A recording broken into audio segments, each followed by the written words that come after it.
afternoon, everybody. I am Jessie Rice. I am the media rep for the FBI. Today, we are going to be hearing from our United States Attorney, Mark Yancey, our Assistant Special Agent in Charge, Raul Honda, and Major Bill Weaver with the Oklahoma City PD. All of them will give a brief statement on this investigation, and then we will allow for questions and answers after they are done speaking. I'm Scott Williams. I'm the criminal chief here, and I'm also serving as the public information officer. And thank you for coming and your interest in this case. I do want to emphasize that there's a limit to how much we can say today about the investigation. So we'd like to share what we can, but I hope you'll understand that there are some things about the investigation that we just can't share at this time. So thank you very much. Gentlemen.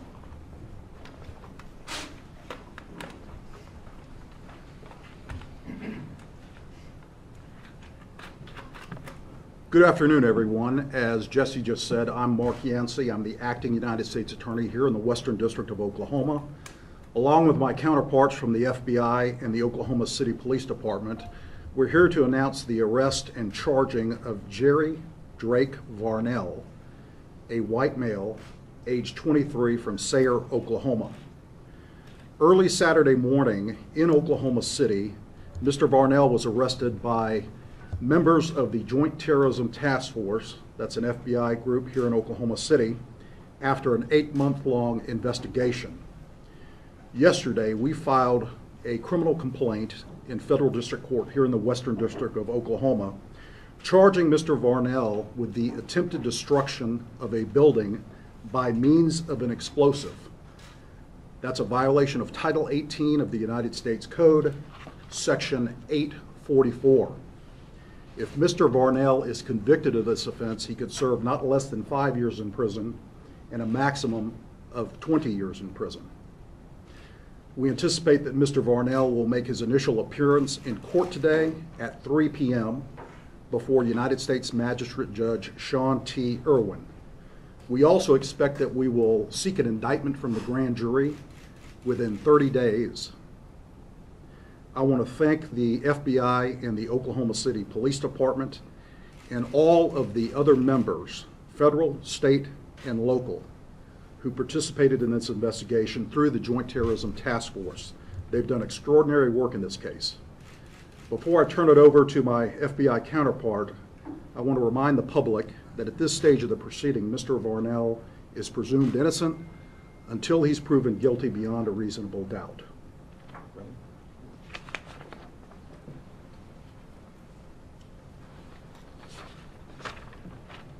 You allow me a few words. Good morning. I am Raul Honda, National Security Branch Assistant Special Agent in Charge of the FBI, Oklahoma City Field Office. Before I speak to this investigation, I'd first like to thank all of our partners that were involved in this investigation, specifically Oklahoma City Police Department, OHP, OBN, HSI, Edmond Police Department, and OSBI. This operation would not have been a success without their assistance and cooperation. The JTTF's primary mission is to work collectively to protect the citizens of Oklahoma from both domestic and international terrorist threats. In late December of 2016, Varnell expressed his desire to start a new revolution. His targets included institutions with affiliations to the U.S. government located in Washington, D.C., which also included the financial sector. Varnell attempted to recruit others to his plan but was unsuccessful. He eventually selected a financial institution in his home state of Oklahoma. Varnell then began acquiring components for what he believed would make a 1,000-pound improvised explosive device. These components included ammonium nitrate and other explosives that were in fact inert and supplied by the FBI. On the night of Friday, August 11th, Varnell assembled the components to make a large vehicle-borne IED and loaded it into a cargo van. He parked the van in the alley of Bank First and fled to a safe location in order to remotely detonate the bomb. FBI agents arrested the subject without incident. The investigation against Jerry Drake Varnell is an example of our promise to the American people that if they see something, say something, and provide something actionable, the FBI will investigate. Our agents and task force partners spent countless hours working days and nights and weekends on this investigation to ensure our city did not have to endure another Oklahoma City bombing. For these men and women, this was more than just another investigation. It was a personal connection to the disaster our state already endured over 20 years ago. I commend the time, the energy, and the heart they put into this investigation. I'd like to turn it over to Mr. Bill Weaver for a few words. Thank you. I'm Major Bill Weaver. I'm the commander of the Special Investigation Division for the Oklahoma City Police Department. I'd like to take a moment to commend the state and federal agents, police officers, and state troopers and support personnel who worked together on this investigation. They've done an exceptional job. This just goes to show what happens when somebody that sees something says something, and that law enforcement works forward to interdict that threat. We're very fortunate in Oklahoma to have the environment where there's so much cooperation in law enforcement, and this is a perfect example of how well things can work when that situation exists. Thank you very much. Thank you, gentlemen. Do we have any questions now for the audience? Sir. Had this 1,000-pound bomb actually detonated, how would it compare to the Oklahoma City bombing 20 years ago So, in terms of damage? so this actual device would have been remotely detonated using a cell phone. So the target himself, Mr. Varnell, would call the bomb itself through a triggering device in a cell phone that was already affixed to the bomb. He would call the phone, and it would ring, and that's what would detonate the bomb. As opposed to 20 years ago with the Oklahoma City bombing, which was set in place by the White Team McVeigh. But in terms of damage, how much damage would it have caused versus the bombing 20 years ago? This was a large bomb. This was a 1,000-pound bomb. If you want to compare it in size, the Oklahoma City bombing was 6,000 pounds. But that's not to minimize the damage that this bomb would have caused to the buildings. How far would this guy have gotten if you guys didn't get involved? Do you think you could have carried it out eventually? So the bottom line is the FBI will do everything to protect the citizens of Oklahoma and the United States. This bomb itself would have caused serious damage, and Mr. Drake Varnell had the intent to go ahead and carry out this plot to the end. According to the criminal complaint, there was a girl that was involved in this also. Will she be facing charges? Are more charges pending in this case? At this time, we only have information that Mr. Varnell was involved in this plot. Of course, this is an ongoing investigation, but we do not have any information at this time that anyone else is involved. Sir, Okay. go ahead. Why Friday night? Was the timing of this set to coincide with what happened in Charlottesville this weekend? Absolutely not. This was just an investigation that had gone on for several months, and this was just the time that it would just culminated into the actual setting of the bomb. Those two events have nothing in common. Is there a reason you wanted to do it in the middle of the night? He wanted to do it to kind of keep himself out of the public eye, be able to do it by through darkness, and be able to confiscate some of his things that he was actually trying to accomplish. Robert. GoFundMe page to raise some kind of drug resources related to this at all? Not that I'm aware of. How did the FBI become aware of this? So going back to the concerned citizen seeing something and saying something, this is exactly how this started. Do we know how they became acquainted with each other, the informant and Varnell? I'm not certain, but I believe it was social media. Was Varnell involved in any other outside militia groups or any terrorist organizations or anything along those lines? No. I'm sorry, was that answer no? No. Should people in Oklahoma be concerned about this? About this specific event? Not at all. Once we were aware of his intent, we were controlling this situation from beginning to end. So there was never a threat to any citizens in Oklahoma. FBI, with working with all our collective partners in the U.S. Attorney's Office, made certain that this was always going to be controlled from beginning to end. There was never a risk to the American public. Did Varnell have any connections with any white supremacist groups? No.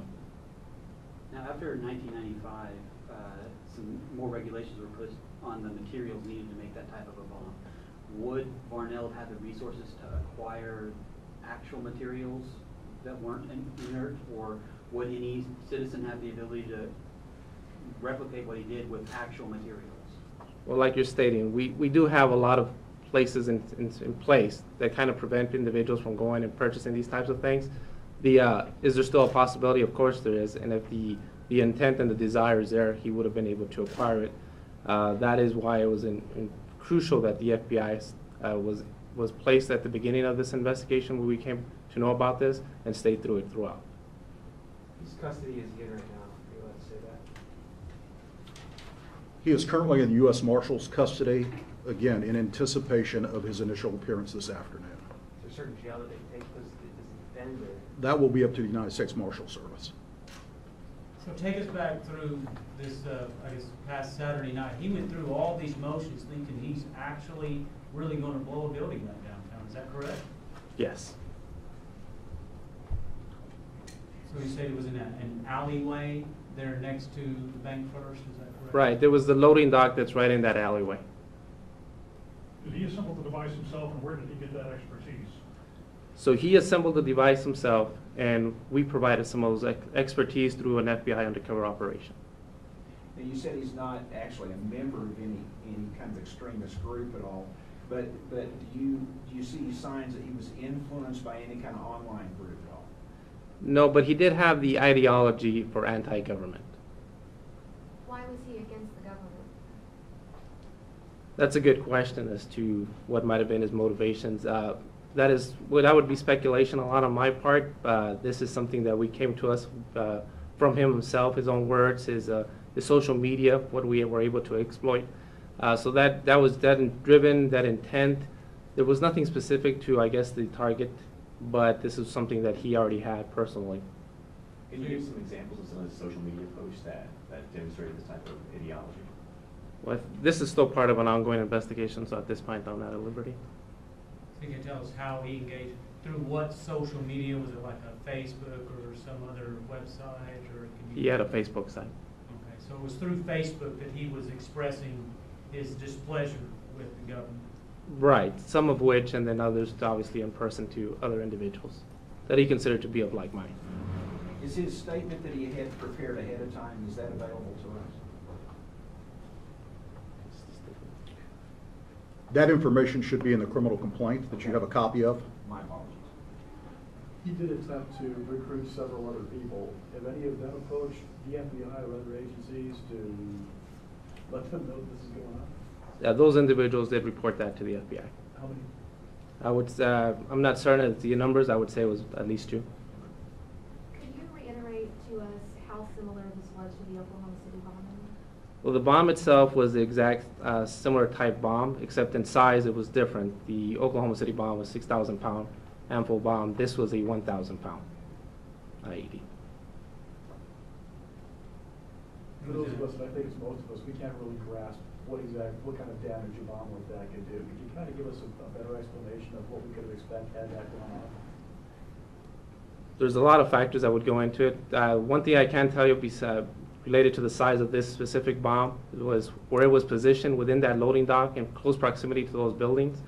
It would cause severe damage to those buildings if not, it's very difficult to say exactly what it would have been, but it would have caused at least more than 50% damage to those buildings.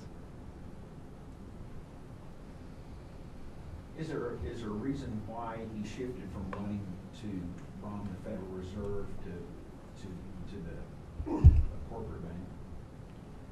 Not certain as far as the location itself, going from Washington, D.C. to Oklahoma City, but he wanted to make the biggest impact wherever he was going to place this bomb. And in his mind, this would have been the biggest impact in Oklahoma. Because of Oklahoma City? Because of the size of the institution that he selected, the Bank First. Does he have any known political affiliations? Not that we're aware of.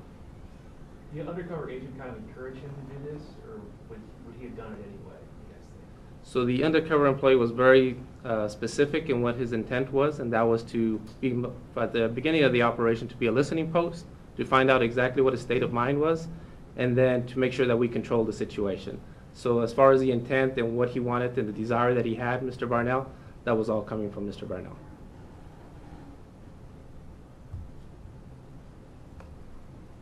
Do you know, did he choose that type of explosive specifically? That was his? Yes, sir. He wanted to go ahead and replicate the Oklahoma City bomb.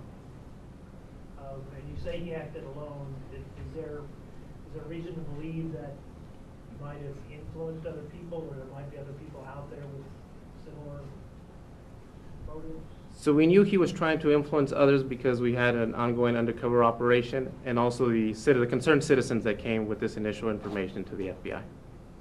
How long has he been in Sayre, Oklahoma? That I am not aware of. What, you know? All No. his life, is he lifelong? We don't have that information. Don't have that information? He was, according to the criminal complaint, he was living with his stepfather and mother, and there was a bunker on the property. Can you explain to me what this bunker was all about? So that's where he was residing. As far as why he wanted to have a bunker, I think it just goes along the lines of being anti-government and the ideology that he was maintaining. There's really no rhyme or reason as to why he decided to have a bunker at his parents' house. Did they put the bunker in, or did he put the bunker in, or do you know? That I am not certain. You know what was inside his bunker? So he had his just regular things that he would have to be able to live, a bed and those types of things. But we were very specific as to, we just wanted to make sure that we identified where he lived and where he was residing. Were there firearms inside his bunker? I'm not aware.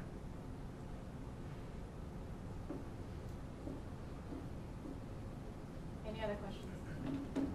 So this would be your classic example of lone wolf then? Or do you think that this sentiment exists with other people in Oklahoma? This was something he was definitely trying to find out, whether this is a sentiment that he had personally. Did he have other individuals of like mind, other friends? I can't say for certain. I can only kind of speak to our investigation. But did he act alone? Was he planning on acting alone? Yes. How skilled and knowledgeable was he in the materials that he wanted to get and knowing how to actually put them together? Well, he did his research online. He was very, very committed to wanting to get this accomplished, so he self-educated himself with what he could find online. But did you get the sense that he could actually pull this off versus he's tinkering around on the internet? I believe so, based on what he had learned and what his overall language and how he was communicating with our undercover employee.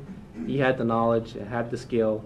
Maybe not the finite details, but he was getting to that point. So you believe he had the ability, the knowledge and the ability to actually carry this off had your agent not substituted dummy materials in it? We believe he definitely had the intent, and he was trying to develop that knowledge.